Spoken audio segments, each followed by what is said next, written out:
بسم الله الرحمن الرحيم، والصلاة والسلام على رسول الله وعلى آله وصحبه. تحية للجميع.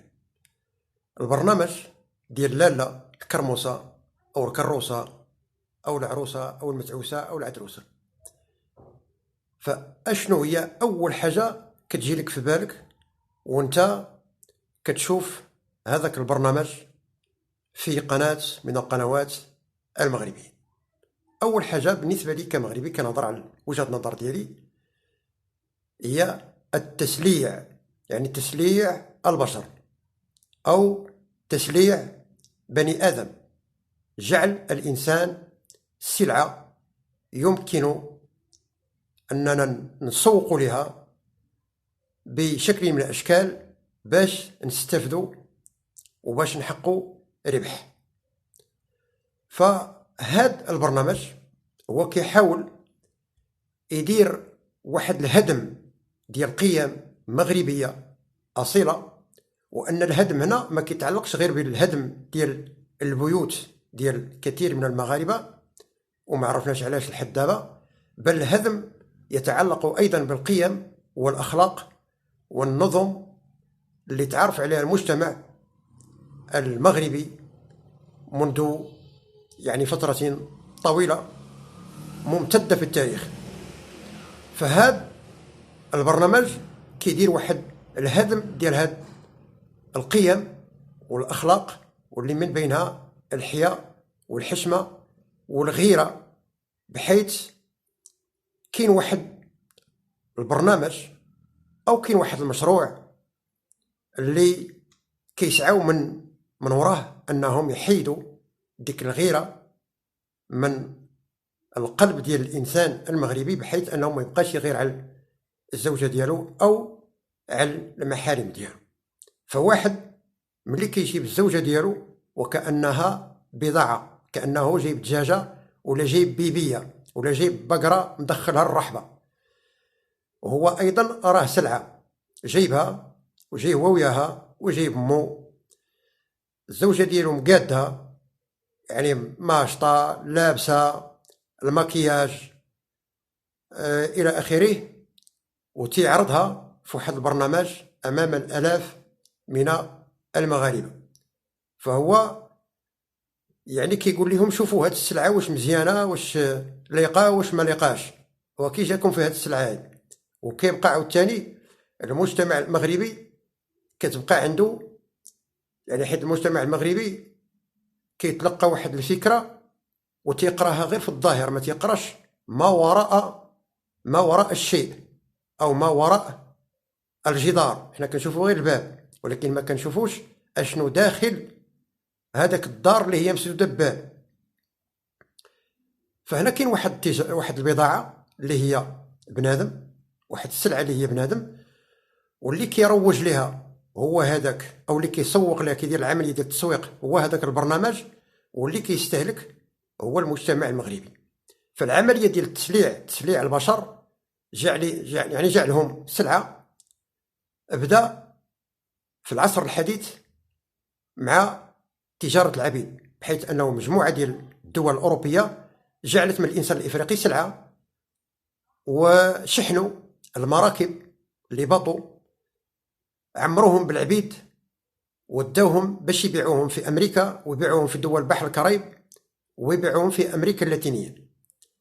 وكانت هناك دول اللي ساهمت في هذه المصيبة الكحلة، منها البرتغال واسبانيا وفرنسا وهولندا وإنجلترا والدنمارك، غير ملكيات تاع أوروبا اللي كتدعي الآن الإنسانية والحقوق وبوقليب الكحل، وهي ملكيات منافقة خبيثة مارست يعني جرائم يعني بشعة وشنيعة في حق الإنسان. فهذا الإنسان الإفريقي كانوا كياخذوه سلعة من البلاد ديالو ومن الجذور ديالو ومن الأصول ديالو، وكيبيعوه بحال البهيمة يعني في العالم الجديد أو في الأرض الجديدة. وكانت من أكثر الدول اللي خدات يعني واحد النسبة ديال هاد العبيد مساكن هي دولة البرتغال، اللي حطت في البرازيل، يعني هي مستعمرة برتغالية، حطت فيها 3,900,000 إفريقي، نقولوا حنا 4 مليون. والمصيبة الكحلة ملي كان كيمرض شي واحد يعني في المحيط الاطلسي كاين مرض مسكين كيخافوه ليه عادي ليهم هادوك عباد الله تيلوحوه في المحيط الاطلسي. في العصر الحديث ايضا الان في امريكا كاين واحد المشروع نيو ليبرالي اللي الهدف منه هو تسليع الحياة البشرية. هاد عارضة الازياء واش ماشي سلعة؟ يعني هاد الطفلات اللي كيتسيليكسيوناو وكيتختاروا وكيتنتقاو طبقا لواحد الكونديسيون واحد الشروط يديروا لهم واحد الكونكور وكاين واحد الشروط يعني ديال الجمال ديال القامه ديال الى اخره وتيدخلوهم الدور ديال العرض فوق واحد الخشبه وهذيك الدار ديال العرض يعني فيها الاف ديال عباد الله رجال وعيالات وكيجيبوا طفله عاريه والمصيبه الكحله باش تعرض لهم الملابس الداخليه وكانها يعني في بيت النعاس في دارهم وحدها ما كيشوفها حد. فعباد الله كتشوف وكذلك تنقل صورها او الصور ديال هذوك العارضة الازياء في بعض القنوات وفي بعض المجلات الى اخره باش كيتفرج عليها عالم ديال عباد الله. هذا هو تسليع، هذا النوع هو تسليع ديال البشر. يعني هذوك عارضة الازياء السلعه واللي كيربح هو واحد المجموعه ديال الراسماليين، واحد المجموعه ديال الخبثاء اللي كيستغلوا يعني الانسان، وهذا استغلال بشري خبيث. بعض الخضرات كتلقى عارض الازياء ما فحالهاش جايه من شي يعني شي حي ولا بشي دوله فقيره كتدخل لهذاك العالم، يعني كتبدا في واحد المرحله ديال الاستغلال. وهذا العالم ديال الازياء يعني عالم خبيث وكئيب. كاين شي حوايج اذا بقينا نهضروا في هذا الموضوع يعني استغلال الى اخره الى اخره. هناك ايضا في امريكا كاين واحد الظاهره ديال لي ميغ بورتوس، يعني كراء الارحام امام الحكومه الامريكيه. كاين بعض العيالات في امريكا واللي هما في الغالب عيالات ديال العساكريه ديال الميريكان، نعم النساء ديال العسكر الامريكي يكريو الرحم ديالهم لهذوك الناس اللي لاباس عليهم باش تحمل لهم بواحد الابن او ابنه. هما ما كيولدوش، كيقلبوا على امراه باش تحمل لهم بولد ولا بنت، من بعد كيوضعوا الخليه ديال المراه ويعني المسائل ديال الرجل، وكتوقع الفيكونداسيون التخصيب كيوضعوا على داكشي في الرحم ديالها لمده 9 أشهر، ومن بعد كتولد وكتلقى ما بين 20,000 دولار و25 دولار، معنا ما بين 20 مليون مغربيه و 25 مليون مغربيه. يعني هاد الانماط ديال التسليع يعني منتشره وبدات كتوصل عندنا المغرب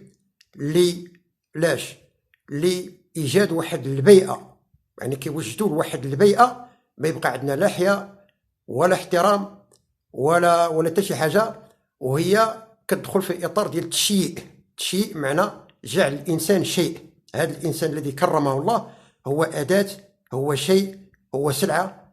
يعني بحال غتشري بيكالا ولا غتشري موطور ولا غتشري صباط، وهذه الحياه ديالهم. يعني في الرجل الامريكي والاوروبي كيتلاقى مع امراه يدوز بها شهر وشهرين ولا عام ويلوحها ويجيب واحده اخرى. يعني بحالنا حنا مثلا غنشرو صباط تيقدام نلوحوه ونجيبوا صباط اخر اي انسي دو سويت. يعني هاد المراه عندهم هما يعني القيمه ديالها طايحه، وهذا الشيء عاودوه لي امريكيات ولا غادي نبقى نهضر هنا. عاودوا لي امريكيات بانه الرجال ما كيحترموش المراه وينظرون اليها كانها كتله لحم داخل الولايات المتحده الامريكيه. ويعني خير الكلام ما قل ودل. فخصنا ننتبهوا وخصنا نقراو وخصنا نوعاو وخصنا نبقاو محافظين على الادميه ديالنا، ويبقى الانسان محافظ على الغيره ديالو. فالزوجه ديال الانسان راه هي الكرامه ديالو، راه هي شريكه الحياه. ما يمكنش غادي يديها لواحد البرنامج ومطلسها قدام عباد الله، ماكياج، اللبس، وكاين اللي كتصرفقوا كاع قدام عباد الله الشوهه والويل الكحل. يعني مالنا على هذه الحاله. علاش وصلنا لهذا الشيء؟ لان الطمع طاعون. فهذوك الازواج كروسه ولا عروسه ولا خرموسه يعني طامعه في شي حاجه، طامعه في يعني بارتما ولا طامعه في شي فلوس ولا وراه الطمع طاعون. فالطمع في الله عباده والطمع في البشر مذله.